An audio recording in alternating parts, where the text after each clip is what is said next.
ખેડા જિલ્લાના નડિયાદમાં આવનારી મધ્યસ્થ ચૂંટણી 2026ને લઈને રાજકીય માહોલ ગરમાયો છે। જી હા, નડિયાદને મહાનગરપાલિકાનો દરજ્જો મળ્યા પછી પહેલીવાર યોજાનારી આ ચૂંટણીને લઈને લોક મિજાજ જાણવાનો પ્રયાસ કરવામાં આવ્યો। નડિયાદ તાલુકાનું ગોકુડિયું ગામ કહેવાતું ઉત્તરસંડા આજે રાજકીય ચર્ચાના કેન્દ્રમાં આવ્યું છે। આશરે 11,000ની વસ્તી અને 7,000 જેટલા મતદારો ધરાવતા ગામને 1 જાન્યુઆરી એટલે કે 1 જાન્યુઆરી 2025થી નડિયાદ મહાનગરપાલિકામાં સમાવેશ કરવામાં આવ્યો હતો। ગામના પૂર્વ યુવા સરપંચ ઈશિત પટેલ દ્વારા કરવામાં આવેલા વિકાસલક્ષી કામો આજે ગામની ઓળખ બની ગયા છે। એનઆરઆઈના સહયોગથી ગામમાં તળાવો, મંદિરો, સ્મશાન, બાગ, બગીચા અને સિનિયર સિટીઝન પાર્ક જેવા પ્રોજેક્ટ ઉભા કરવામાં આવ્યા છે। એટલું જ નહીં, ઉત્તરસંડા ગામને સ્વચ્છતા માટે એવોર્ડ પણ મળ્યો છે।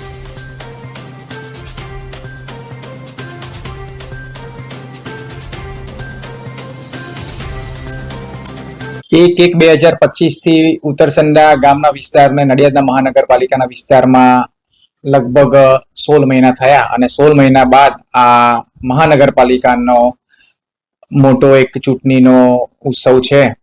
તો ઉત્તરસંડા ગામ પણ હવે નડિયાદમાં જોડાઈ ગયું છે અને ઉત્તરસંડા ગામ અમે નડિયાદનું મહાનગરપાલિકાના વિસ્તારનું એક ગામ છે। વિકાસને લઈને કેટલા કામો થઈ ગયા છે અને હજુ કેટલા બાકી છે એ બાબતો શું છે? વિકાસના કામો તમે દેખી જ રહ્યા છો કે સરકારની જે ગ્રાન્ટો, સરકારના જે વિકાસના જે પ્રોજેક્ટો, પાયાની સુવિધાઓ કે જે કહી શકાય કે નલ સે જલ પાણી, રોડ, રસ્તા, સાઈડ ઉપર પેવર બ્લોક, એમ કરી લાઇટની વ્યવસ્થા, સ્ટ્રીટ લાઇટની વ્યવસ્થા, સફાઈની વ્યવસ્થા, ડોર ટુ ડોરની વ્યવસ્થા, આમ તમે જોઈ શકો છો સરકાર વિકાસના કામો તો ઘણા બધા કર્યા છે અને હજી અવિરતપણે ચાલુ જ રહેશે। 1/1/2025 થી ઉત્તરસંડા ગામના વિસ્તારને નડિયાદના મહાનગરપાલિકાના વિસ્તારમાં લગભગ 16 મહિના થયા અને 16 મહિના બાદ આ મહાનગરપાલિકાનો મોટો એક ચૂંટણીનો ઉત્સવ છે। તો ઉત્તરસંડા ગામ પણ હવે નડિયાદમાં જોડાઈ ગયું છે અને ઉત્તરસંડા ગામ અમે નડિયાદનું મહાનગરપાલિકાના વિસ્તારનું એક ગામ છે। વિકાસને લઈને કેટલા કામો થઈ ગયા છે અને હજુ કેટલા બાકી છે એ બાબતો શું છે?